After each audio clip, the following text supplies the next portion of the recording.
Welcome to MS in a Nutshell, the What and the Why. This brief presentation will provide an overview to multiple sclerosis, the disease process, the symptoms, the causes, and the treatments. To start, MS is an autoimmune disease. Normally, your immune system's job is to find any harmful foreign invaders, such as pathogens, viruses, cancer cells, and to destroy them. In MS, the body's immune system becomes confused and starts attacking your own tissue. The recipient of this attack is the nerve cell in your body's central nervous system. The CNS is composed of your brain, spinal cord, and optic nerves. MS attacks the protective myelin sheath surrounding the nerve cells, or axons, in the CNS. When the myelin is damaged, scar tissue is left behind. Hence, multiple sclerosis translates to multiple scars, referring to these scars left behind on the nerve cell. You can think of the nerve cell as an electrical cord, such as the plug for your computer. Data is passed through the wire, and this wire is protected by the rubber coating on the outside. If the coating is damaged or worn away, the cord does not work properly. In your brain, the axon is the wire, and the myelin sheath is the protective rubber coating. Just like the electrical cord example, when the myelin is damaged, the cells don't work properly, and signals from your brain to the rest of your body are interrupted. This is what causes the symptoms of multiple sclerosis. The symptoms of MS are many. One person's symptoms are not the same as another's, and these symptoms can change over the course of the disease as well. This is a large part of the reason that MS is so difficult to diagnose. As you can see, symptoms may be visible, such as walking problems and coordination issues, or invisible, like pain, overwhelming fatigue, and numbness. There are 4 types of multiple sclerosis.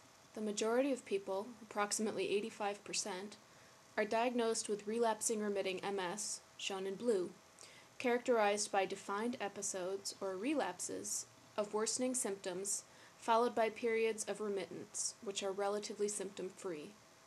About 10% of people diagnosed with MS have the primary progressive form, shown in red, which features a steady worsening of function over time. Approximately 50% of those diagnosed with relapsing remitting MS will at some point develop secondary progressive MS, shown in green, at which point they will face a steady deterioration of function over time.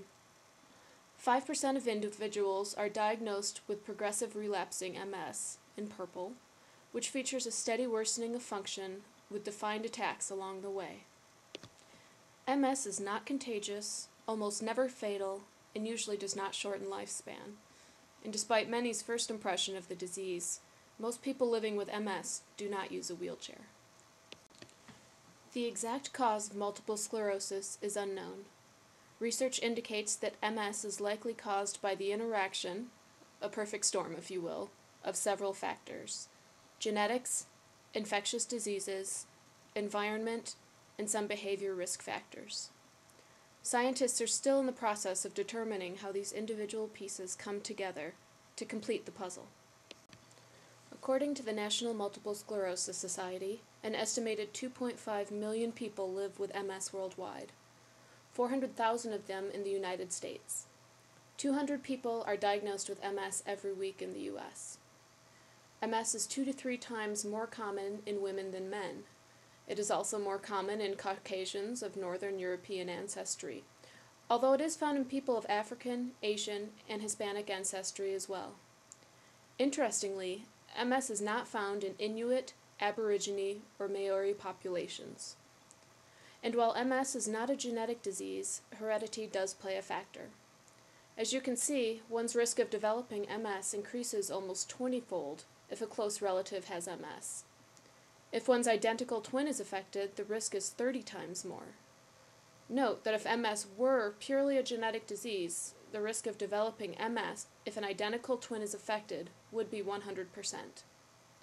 To date, scientists have identified 50% of the factors responsible for the genetic susceptibility to multiple sclerosis.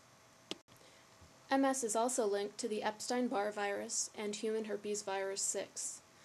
Individuals affected with the Epstein-Barr virus, who subsequently develop mononucleosis, or mono, are 2 to 3 times more likely to develop MS. and those who are EBV negative are 10 times less likely to develop MS.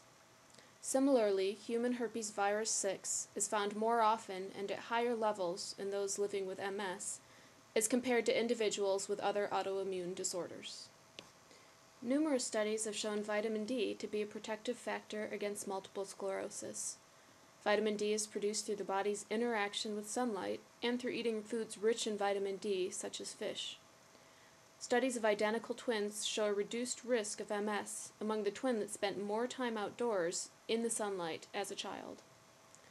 Another study found a reduced risk among residents living in Norway coastal fishing villages, where more fish rich in vitamin D was consumed, as opposed to their inland neighbors. Scientists have also found a latitude gradient for multiple sclerosis rates.